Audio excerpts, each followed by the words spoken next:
Merci de suivre les programmes d'Africa 7, la chaîne panafricaine. Bienvenue dans votre émission Enjeu, l'émission qui vous permet de comprendre les questions en jeu, et ce n'est pas un jeu de mots. Pour ce numéro de votre émission Enjeu, il sera exclusivement question de la crise scolaire, notamment du différend qui oppose les membres du grand cadre relatif à la suspension du mot d'ordre de grève des enseignants.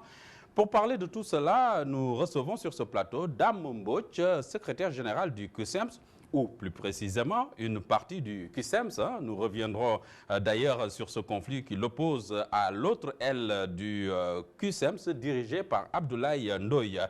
Dame Mbodj, bienvenue sur le plateau de l'émission Enjeu.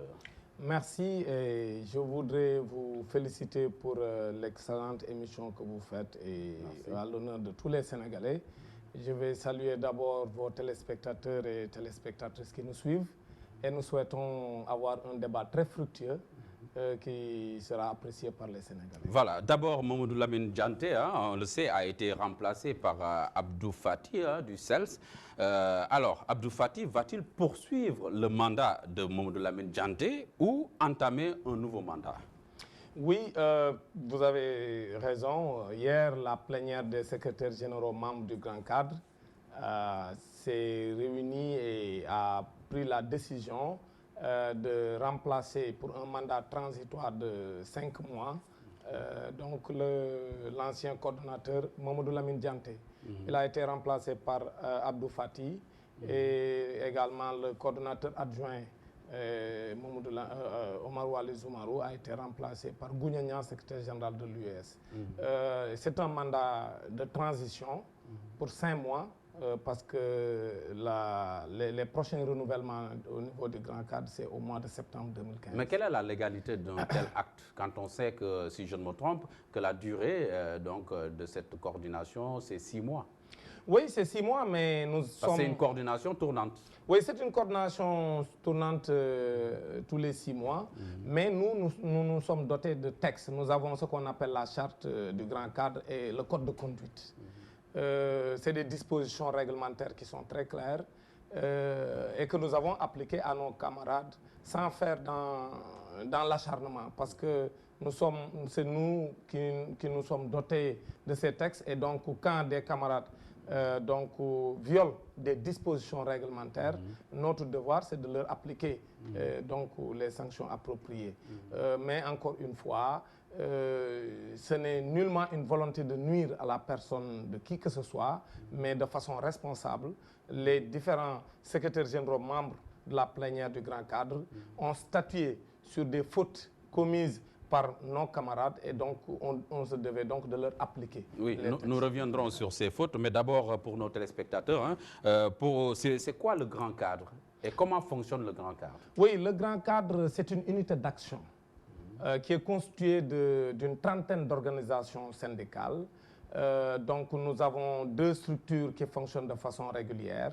Donc ce qu'on appelle la plénière des secrétaires généraux, membres du Grand Cadre, et nous avons un comité scientifique qui réfléchit sur les questions stratégiques, et maintenant les prises de décision sont faites par la plénière des secrétaires généraux. Donc à chaque fois que nous sommes en face d'une situation où on doit engager le Grand Cadre, donc les plénipotentiaires des différents syndicats membres du Grand Cadre se réunissent, c'est ce que nous appelons le comité scientifique.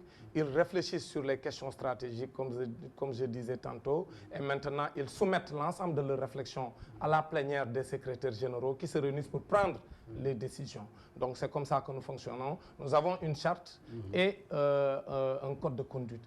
Et c'est donc depuis 4 ans que nous sommes ensemble pour pouvoir porter la voix des enseignants d'une seule voix, pour éviter la cacophonie que nous avions constatée ces dernières années. C'est fort de ce constat et pour rendre l'action syndicale plus efficace que nous avions décidé en 2011 avec le CUS à l'époque qui regroupait principalement les syndicats de l'élémentaire et parfois même de l'élémentaire et du moyen secondaire, mais également du SAEMS-CUSEMS, du CELS authentique et du CUSEMS. Ce sont ces 4 entités-là qui se sont retrouvées en 2011 pour mettre sur pied ce qu'on appelle le Grand Cadre. Et d'ailleurs, le protocole d'accord aujourd'hui qui a fait l'objet donc de cette grève qui est en cours, qui a été signé le 17 février 2014, ça a été signé dans cette unité d'action-là qu'on appelle le Grand Cadre. Donc c'est depuis 4 ans que nous sommes ensemble pour éviter donc la cacophonie et la dispersion des forces. Mais justement, comment expliquez-vous cette dissonance qui a été notée? Parce qu'à l'issue des négociations très serrées avec le gouvernement, le Grand Cadre a décidé de suspendre son mot d'ordre de grève. Mais à la surprise générale, le porte-parole ou le coordonnateur, Mamadou Lamine Dianté, a fait une sortie pour dire voilà, que le mot d'ordre n'était pas suspendu. Oui, c'est à la surprise générale, parce que nous avons fait, comme on dit à chaque fois que le gouvernement reçoit le Grand Cadre, nous nous organisons et nous préparons la rencontre. Nous avons fait presque 6 rounds de négociations avec le gouvernement du Sénégal. Nous pouvons dire les 5 avec le ministre de la fonction publique, accompagné de ses collègues de l'éducation, du dialogue social, du budget, etc. Maintenant, pendant toutes ces négociations-là, pour le respect du protocole d'accord que nous avons signé le 17 février pour l'essentiel, nous n'avons pas eu de consensus sur les questions essentielles. La plateforme minimale qu'on avait élaborée depuis 2011 était mise sur la table. Sur tous les points, le gouvernement hésitait. Pendant donc 2 mois et demi, nous n'avons pas pu trouver un consensus, ce qui a fait que la grève a duré. Mais quand le Premier ministre est monté au créneau à partir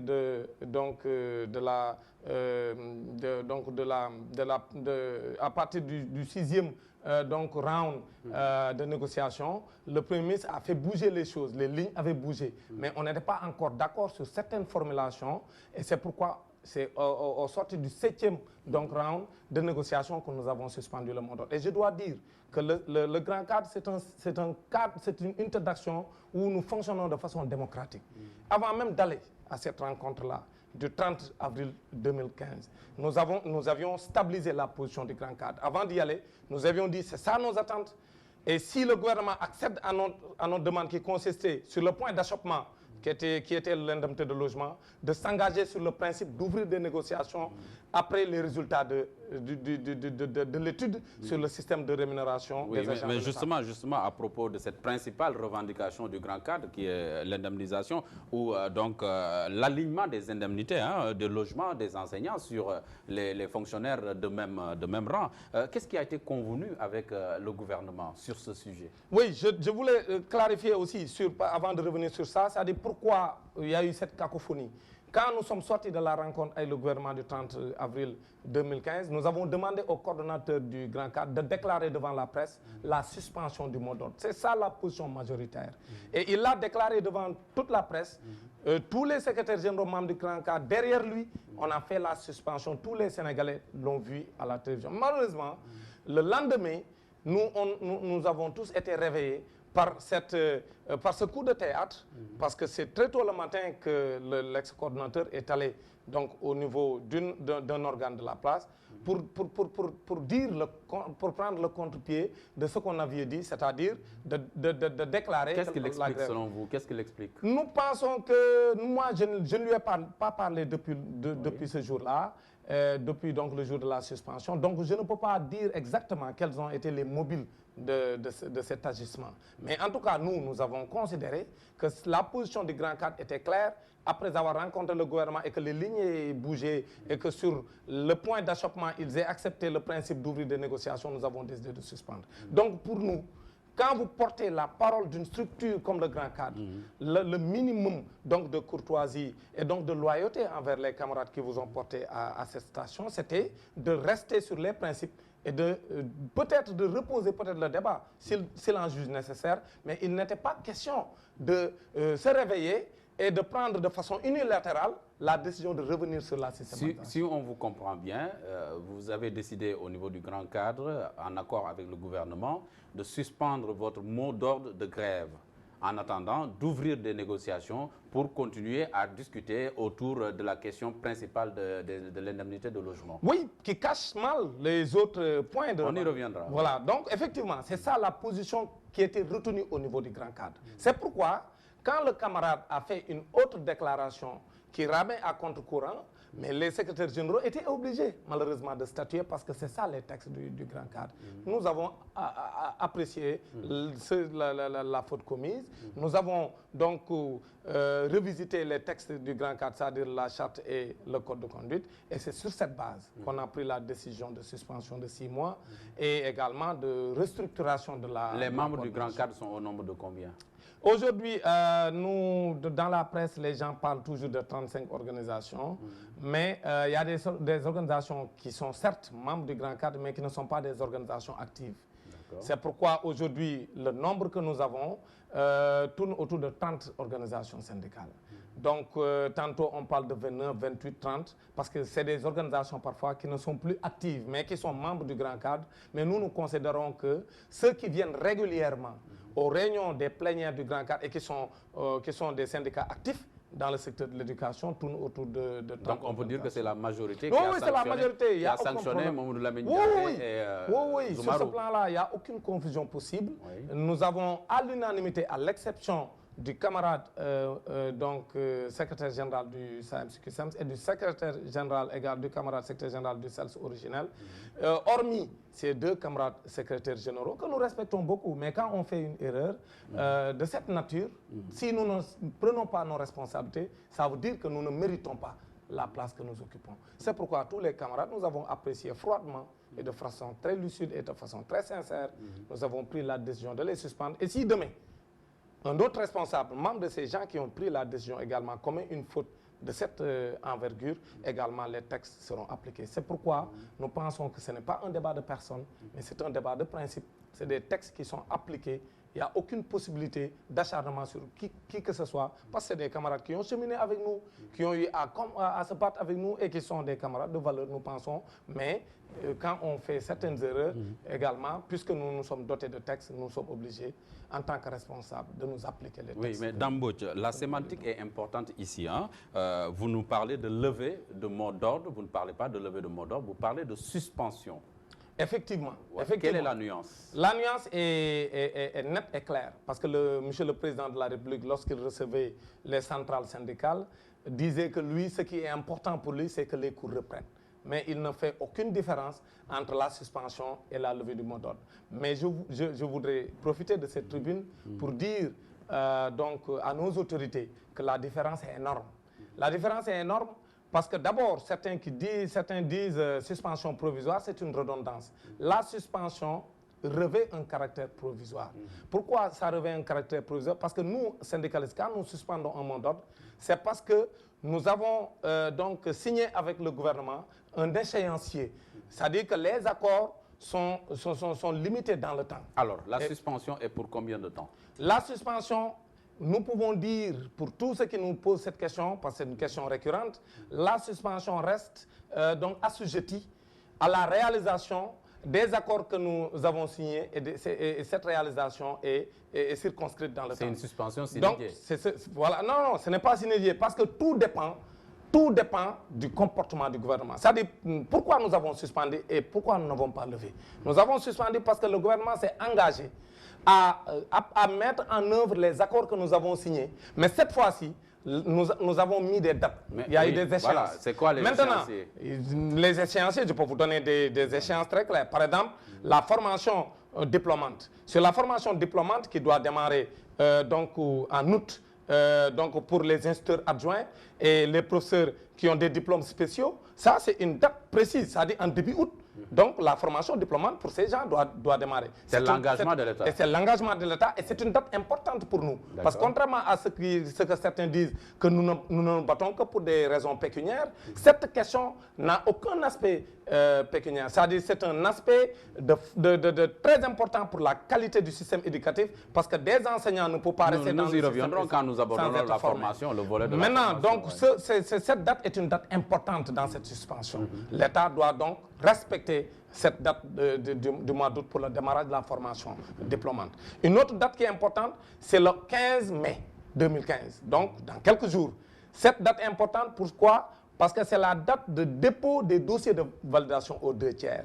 Cette date également, nous pensons, si l'État ne la respecte pas, cette suspension peut être suspendu à nouveau, c'est-à-dire donc la plénière du Grand Cadre peut se réunir et prendre ses responsabilités. Donc, cette suspension reste, comme je l'ai dit, assujettie à des dates. L'autre date aussi qui est importante, c'est la date du 31 juillet.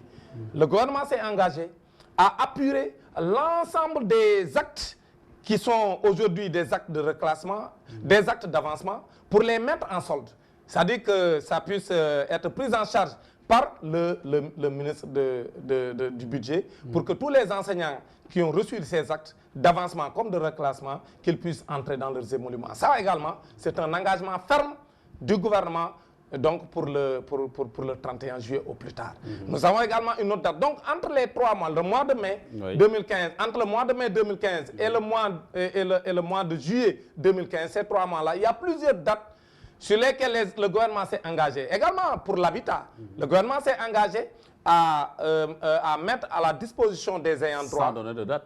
Ça, effectivement, ils ont donné de date. C'est au plus tard, à la fin du mois de mai, l'ensemble des titres de propriété doivent être... Nous parlons des indemnités de logement. Non, je ne parle pas de l'indemnité de logement. En ce qui concerne les indemnités de logement, il n'y a pas de date. Non, il y a une date, il y a des dates. Parce que pourquoi il y a des dates? Il y a des dates pour l'ouverture des négociations.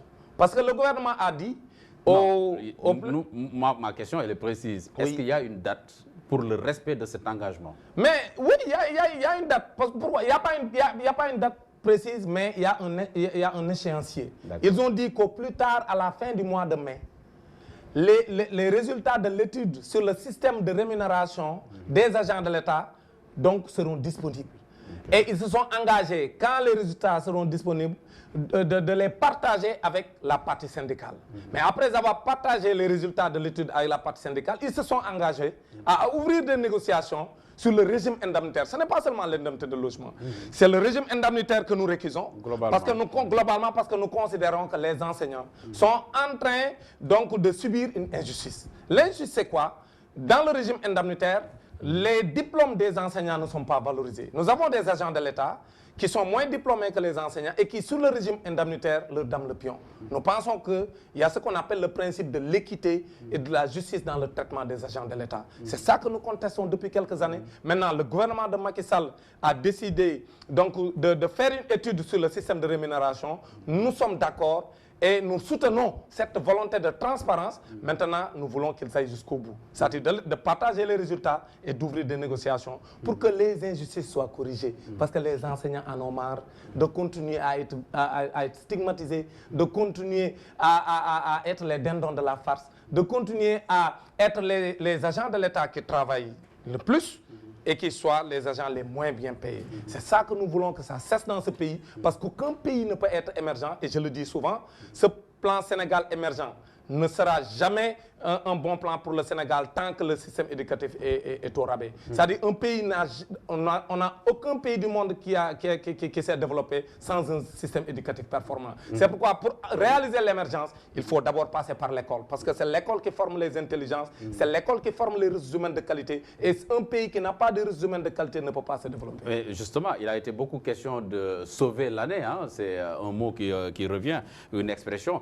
Pensez-vous qu'il est réellement possible aujourd'hui de sauver cette année scolaire, hein, quand on sait que les potaches n'ont pas eu le quantum horaire nécessaire donc, par rapport à leurs études? Vous avez parfaitement raison. Le quantum horaire est sérieusement entamé au moment où l'on parle.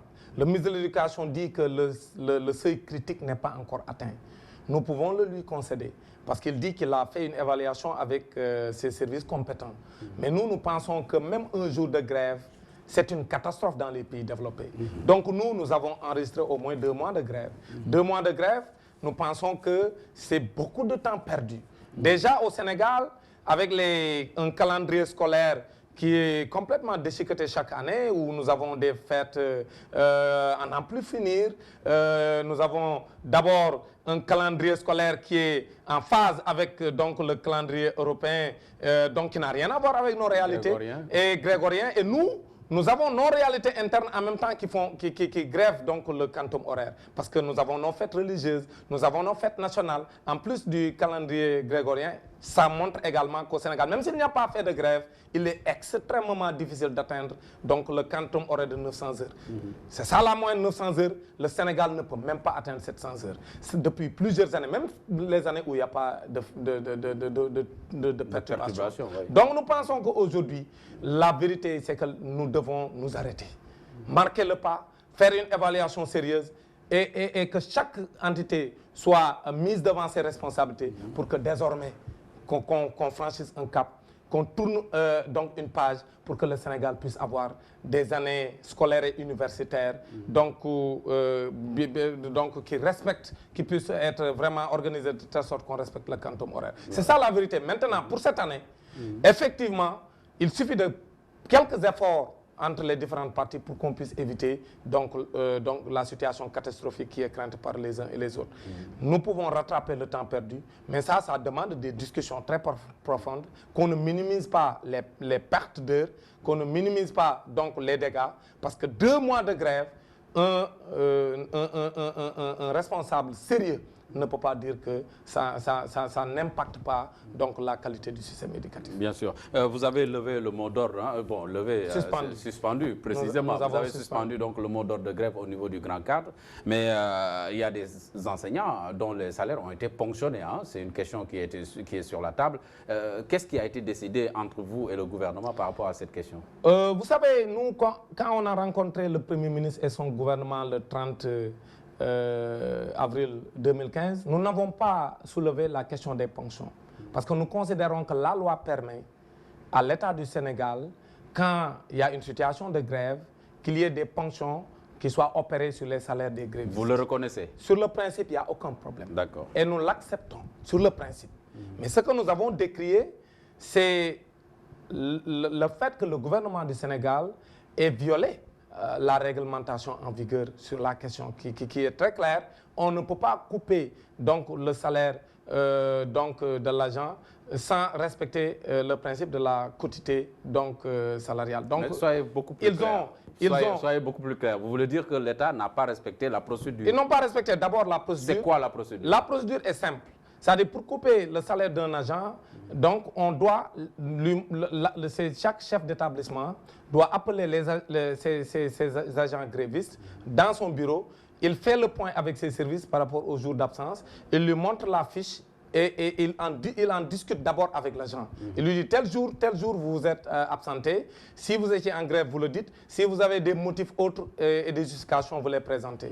Et c'est sur cette base, si l'agent ne peut pas les justifier, qu'on consigne, que tous les deux ils consignent cela et que cela soit transmis donc par la hiérarchie et que cela soit transmis par les services compétents pour coupure. Mais ils ne l'ont pas respecté. Ce qu'ils ont fait, c'est simple. C'est pourquoi vous avez entendu des enseignants qui n'étaient pas allés en grève et qui ont vu à la fin du mois d'avril le salaire ponctionné. Ça montre qu'il y a eu un manque de sérieux de la part de nos gouvernants. C'est-à-dire, nous reconnaissons qu'ils ont le droit sur le principe de ponctionner les salaires quand nous allons en grève.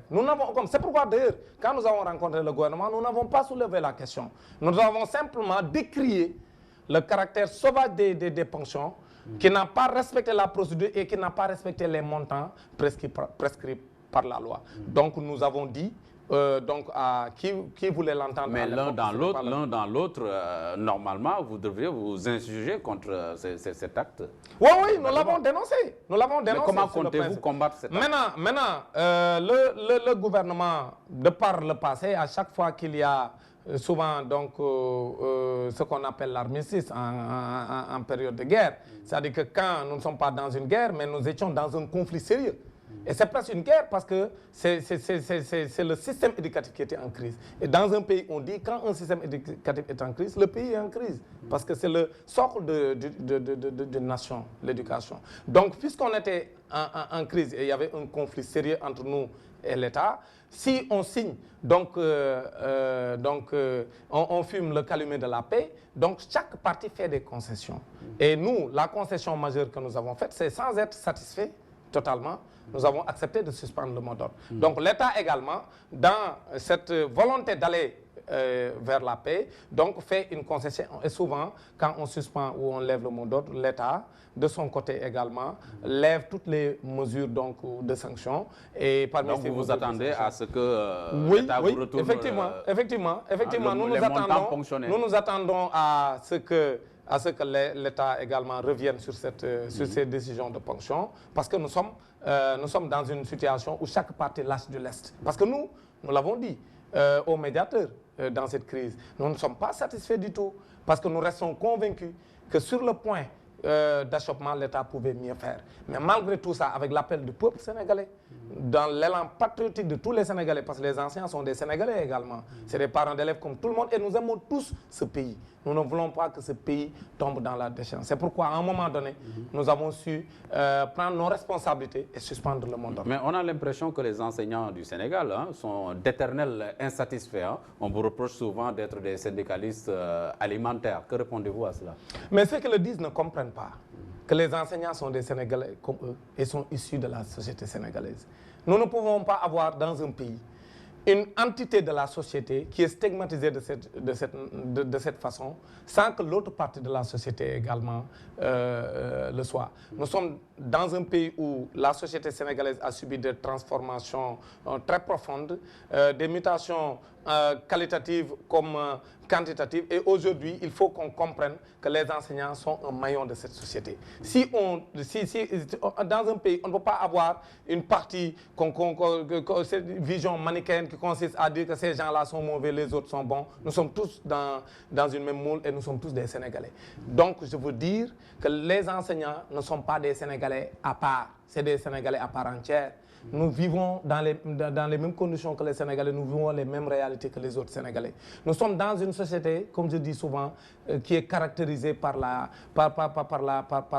dialectique de l'être et de l'avoir. Celui qui a et celui qui n'a pas n'est pas. Les enseignants sont des Sénégalais comme tout le monde. Et ils veulent être et ils veulent exister. Qu'est-ce qu'ils veulent? Que les enseignants soient de côté, qu'on ne se batte pas pour l'amélioration de nos conditions de travail et nos conditions d'existence. Et maintenant, les autres nous stigmatisent et disent, vous demandez toujours de l'argent. Mais dans ce pays, qui ne se bat pas pour de l'argent? Dans tous les secteurs de l'État, nous avons vu des gens qui se battent pour l'amélioration de leurs conditions de travail. Nous avons même ce qui est le véritable problème au Sénégal, c'est que nous devons valoriser le statut de l'enseignant, parce que c'est l'enseignant qui forme les Sénégalais. Si tu n'as pas de bons enseignants, tu n'as pas de bons médecins. Si tu n'as pas de bons enseignants, tu n'as pas de bons journalistes. Si tu n'as pas de bons enseignants, tu n'as pas de bons magistrats. Donc ce sont les enseignants qui forment les Sénégalais. Donc aujourd'hui, c'est l'arbitrage qui est fait par nos autorités, qui est un arbitrage qui désavantage les enseignants.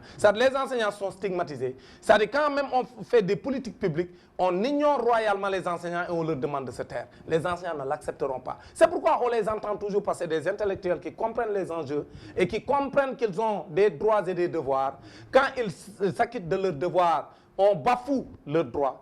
Ils ont le droit de se battre. Mais on vous reproche aussi souvent d'être des politiques, pour ne pas dire politiciens, encagoulés, si vous n'avancez pas carrément à visage découvert. Non, je vous dis, je ne peux pas nier, ce ne serait pas sincère de ma part, de nier qu'il y a parmi nous des enseignants, des responsables syndicaux qui sont des politiques, donc qui sont dans des partis politiques. Au grand jour. Voilà, et qui ne se cachent pas, parce que c'est leur bon droit.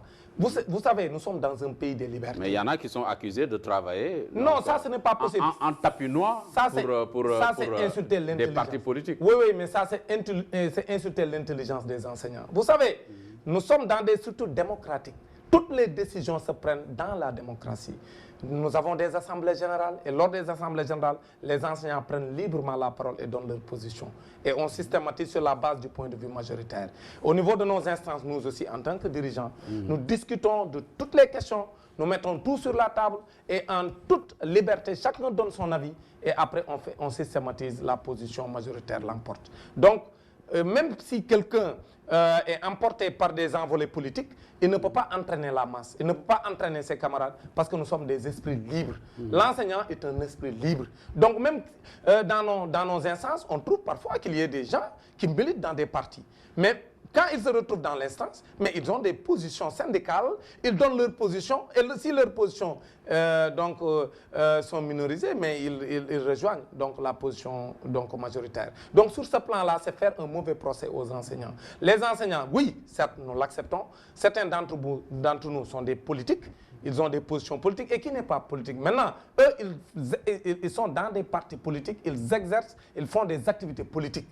Mais au sein des instances, donc des syndicats, mais ils ont des positions purement syndicales. Ils sont avec nous pour la défense des intérêts matériels et moraux de nos mandants. Donc sur ce plan-là, je vous dis et je vous le réitère, dans nos syndicats, nous n'avons aucune position politique que nous défendons pour appuyer ou pour nous battre contre un parti politique. Nous avons des positions syndicales. D'ailleurs, c'est la raison pour laquelle, quand le gouvernement cède sur certaines revendications, certainement nous y reviendrons.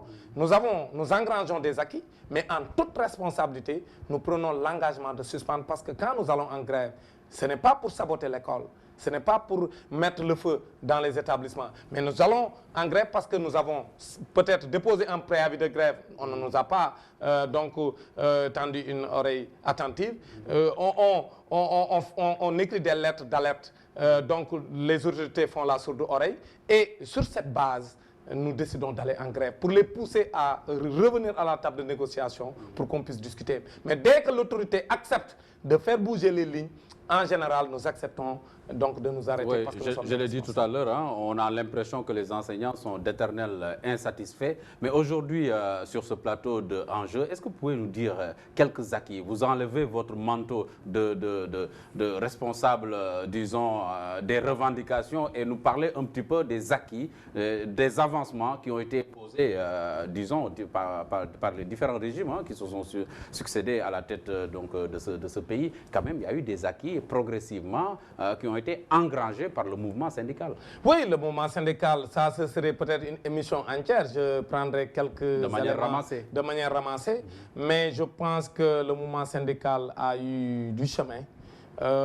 Donc nos anciens ont posé des jalons très importants dans la marche du mouvement syndical au Sénégal depuis donc, les années d'indépendance.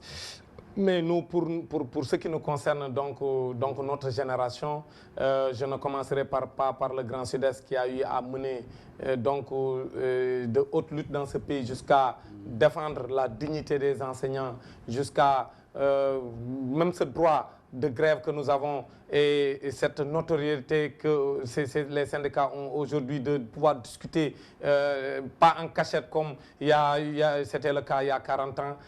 Tout ça, c'est des anciens et je profite de cette tribune pour leur rendre un grand hommage. Mais ce que je voudrais dire, c'est que ces dernières années que nous avons vécues nous, en tant qu'enseignants, donc la fin des années 90 jusqu'au moment où l'on parle, beaucoup de choses se sont passées. Parce qu'encore une fois, le Sénégal a connu des tournants dans sa vie. Parce qu'en milieu des années 90, il y a eu cette volonté du gouvernement socialiste d'Abdou Diouf de précariser la fonction enseignante en recrutant ce qu'on appelait à l'époque donc les volontaires et les vacataires. Donc c'était vraiment une époque où le gouvernement du Sénégal ne voulait plus recruter les sortants de l'école normale supérieure, qui aujourd'hui, qu'on appelle FASTEF injustement. Parce qu'encore une fois, dans tous les pays qui ont un système éducatif performant, il y a une école nationale. Restons sur les acquis. Voilà. Hein. Donc ça également. On va y arriver. Voilà. Donc ça, je voulais vraiment partir de cette période. Et les gens se sont battus.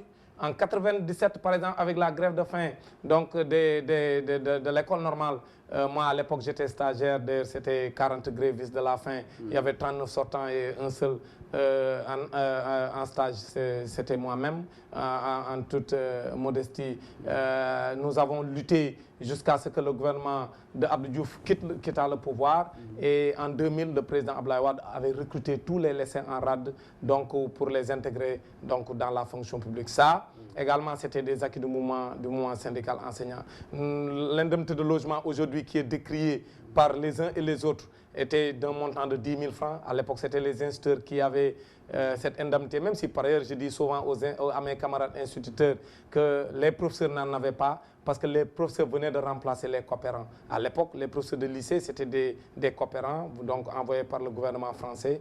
Donc c'est à l'élémentaire qu'on avait donc les Sénégalais. Quand les coopérants sont partis, il fallait donc les remplacer par des professeurs sénégalais. Donc puisque les coopérants étaient donc logés et donc par la France et payés par la France, donc ils n'avaient pas de problème d'indemnité de logement. Donc les Sénégalais qui les ont remplacés, donc il fallait donc faire le shift et leur permettre d'avoir une indemnité de logement. Avec les instituteurs, les enseignants du Sénégal se sont battus jusqu'à ce que tous les enseignants donc, puissent bénéficier de l'indemnité de logement. C'était d'un montant de 10 000 francs. Aujourd'hui, après plusieurs batailles, c'était parti ensuite 25 000, 40 000, aujourd'hui 60 000. Donc l'indemnité de logement aujourd'hui qui est donc uniforme, de l'élémentaire jusqu'au supérieur, les enseignants ont une indemnité de logement. Mais à l'époque aussi, l'État du Sénégal a tenté de loger donc, les enseignants. Hein. On a vu la cité des enseignants.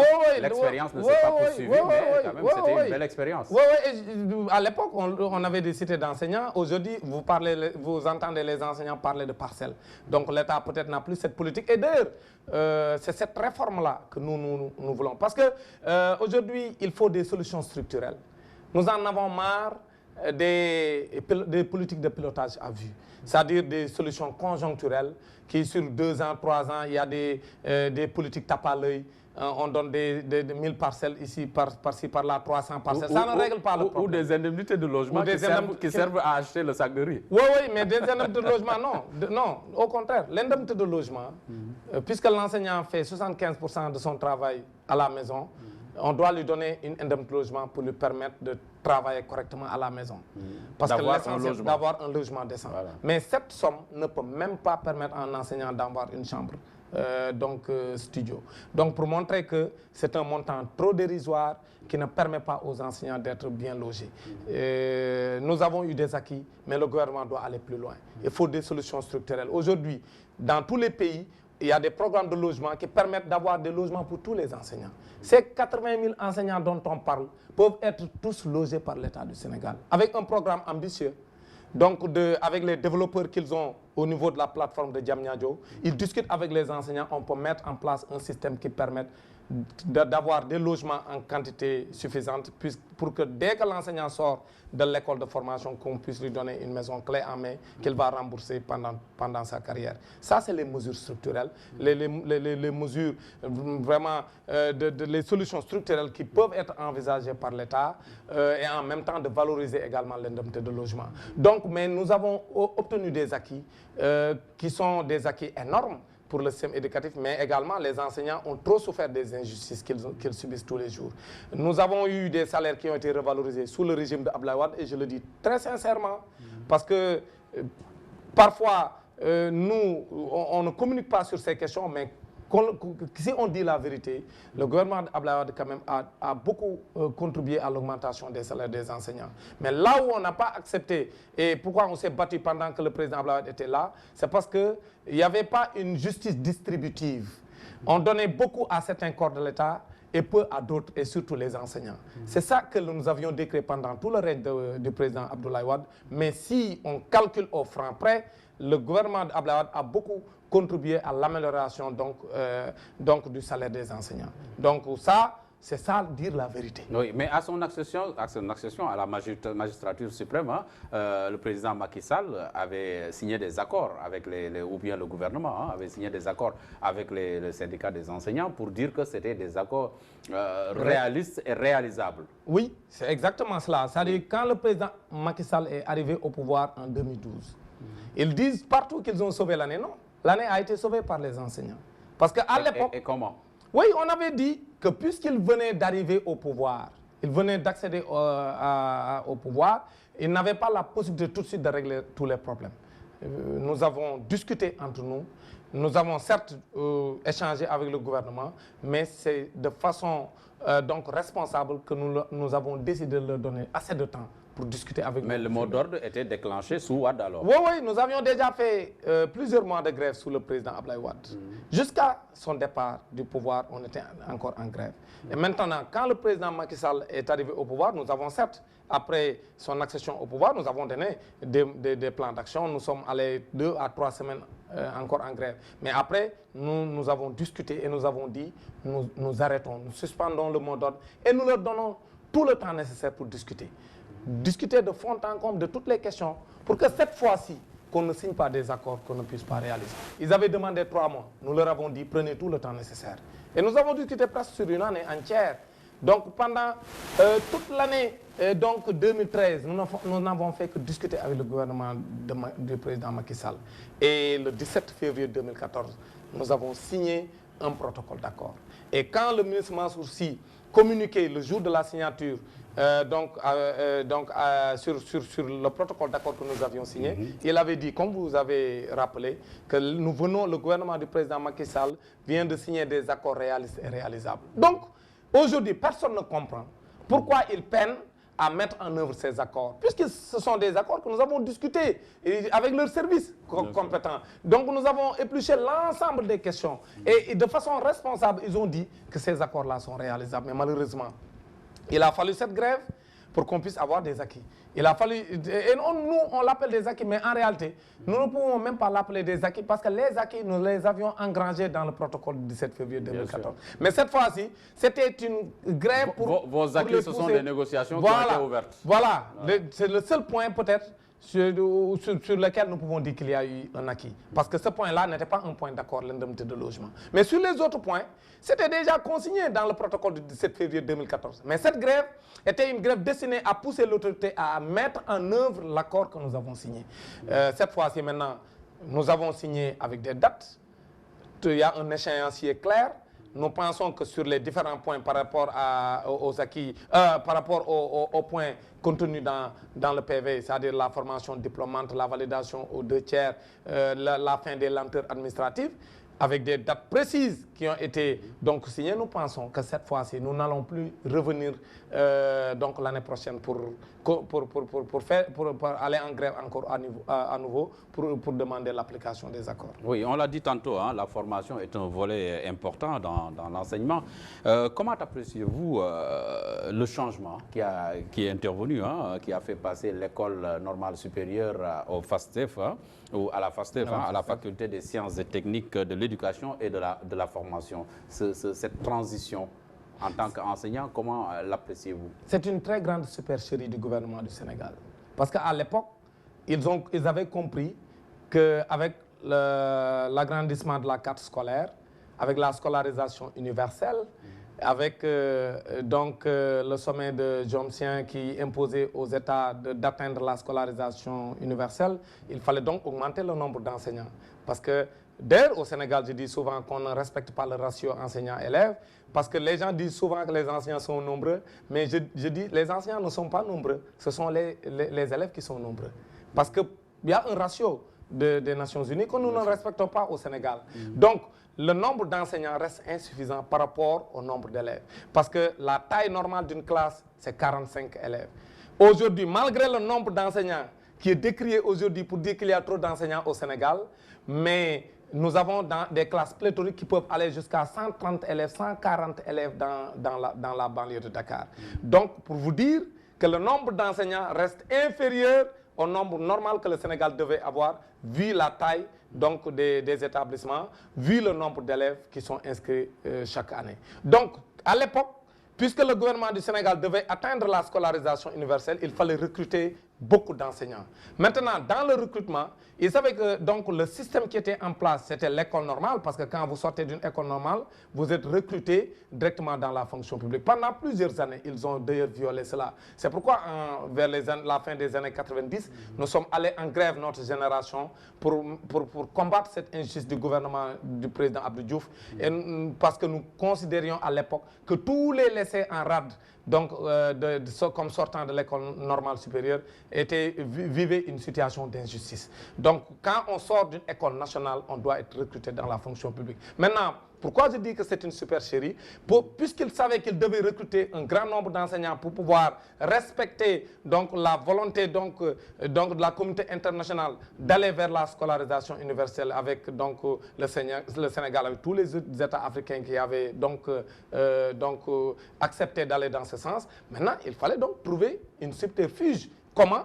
En changeant le statut de l'école normale pour en faire une faculté, parce qu'une faculté ne recrute pas directement. Donc ça, c'est une supercherie qu'ils ont faite. Et pourquoi, souvent je le dis, pourquoi ils n'ont pas fait la même chose des écoles nationales? Parce que l'enseignement, ce n'est pas, l'école normale n'était pas la seule école nationale. Aujourd'hui, il y a toutes les autres écoles nationales et malheureusement... Notamment l'école nationale d'administration. L'école nationale d'administration, l'école nationale de police, l'ENEA, etc. Pour vous dire, il y a beaucoup d'écoles nationales qui sont dans ce pays. Le statut pour ces écoles n'ont pas changé. Pourquoi? Ils ont gardé le statut Ils ont gardé le statut d'école nationale. Oui. Alors, ils ont voulu changer le statut de l'école normale pour tromper les gens, alors que nous savions les enjeux qu'il y avait dans cette volonté de changer de statut. Donc, en réalité, ils voulaient bloquer les enseignants dans des statuts précaires, et c'est à partir de ce moment maintenant qu'ils ont sorti donc, les statuts précaires comme ce qu'on appelle aujourd'hui, de façon très injuste, les corps émergents. Donc, parce qu'ils ne voulaient pas les recruter dans la fonction publique, et aujourd'hui, je dis, jusqu'au moment où l'on parle, c'est un statut qui est irrégulier. Les sortants de la FACET doivent être recrutés dans la fonction publique. C'est pourquoi d'ailleurs, chaque année, ils se battent d'ailleurs. Vous savez, le gouvernement du Sénégal a rusé en changeant le statut de l'école normale pour en faire une faculté. Mais l'histoire les a rattrapés. Parce que chaque année, depuis quelques années, bon, certes, il y a toujours des cohortes certains qui sont recrutés, d'autres laissés en rade, mais ils se battent. Parce qu'ils savent qu'ils ont le droit d'être recrutés dans la fonction publique. C'est pourquoi chaque année, quand ils sortent, ils demandent à être affectés. Ils ne demandent pas à être recrutés parce qu'ils sortent, même si le statut qu'ils donnent. Et d'ailleurs, pendant très longtemps, le statut qu'on donnait à l'école normale ne l'avait pas. Parce qu'ils parlaient de FASTEF, alors que ce n'était pas encore validé au niveau de l'Assemblée de l'université qui en avait la prérogative.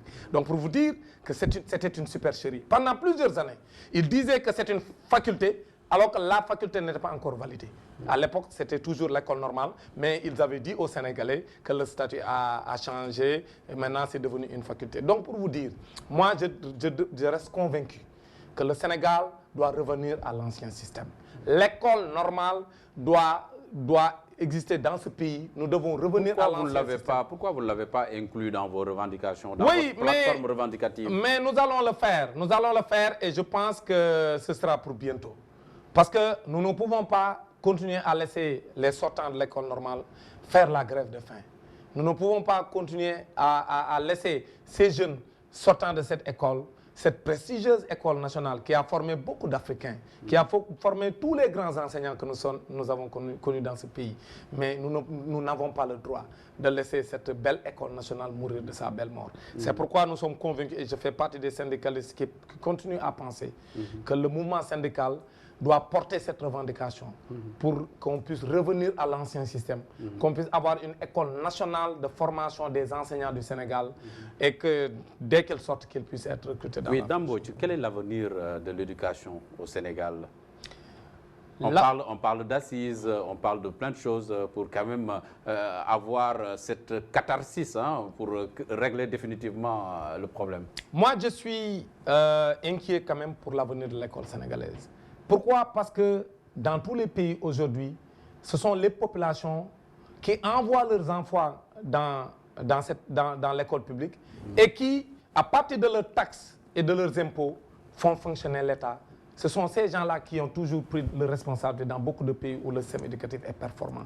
Mais malheureusement, au Sénégal, nous avons des parents qui ont démissionné. Ils ne prennent pas leurs responsabilités. Ils passent tout le temps à fustiger donc, les grèves des enseignants, alors qu'ils ne comprennent pas que ce sont eux les véritables employeurs des enseignants. Parce que c'est à partir de leurs impôts et de leurs taxes que l'État du Sénégal paye les salaires des enseignants. Donc ces gens-là ont droit au chapitre. Ils ont le devoir de monter au créneau, de prendre leurs responsabilités et de demander à nos gouvernants de faire un arbitrage correct des ressources nationales. Parce que cet argent appartient aux Sénégalais, l'argent du contribuable sénégalais. Donc c'est le travail qui produit la richesse. Et ce travail, qui l'exerce, ce sont les Sénégalais. Donc, ce sont ces Sénégalais qui font fonctionner ce pays. Donc, il ne peut pas être donc, en marge du débat national sur l'éducation qui est le socle du développement, mais il doit prendre les responsabilités et dire à nos gouvernements que l'école, c'est la priorité. Vous savez, un parent d'élève m'a dit, vous savez, si le président Macky Sall ou tous les présidents qui se sont succédés nous avaient demandé notre avis, nous les parents, entre la diminution du prix, du prix de l'électricité ou de manière générale des denrées de première nécessité, entre la diminution du prix des denrées de première nécessité et l'arbitrage en faveur de l'école et l'école comme priorité, qu'on mette assez de ressources pour faire fonctionner l'école et l'école soit une école de qualité, entre les deux, nous choisissons l'école. Parce que si on diminue les denrées, mais l'école ne marche pas, mon enfant va à l'école, il échoue. Mais où est-ce que j'aurai les moyens de payer donc, les denrées alors que mon enfant qui devait subvenir à mes besoins est un grand chômeur. Donc aujourd'hui, il faut que le président Macky Sall comprenne que la priorité des priorités pour ce pays, c'est un système éducatif de qualité, un système éducatif performant. Et on ne peut pas avoir, parce que le premier intrant de qualité, c'est l'enseignant.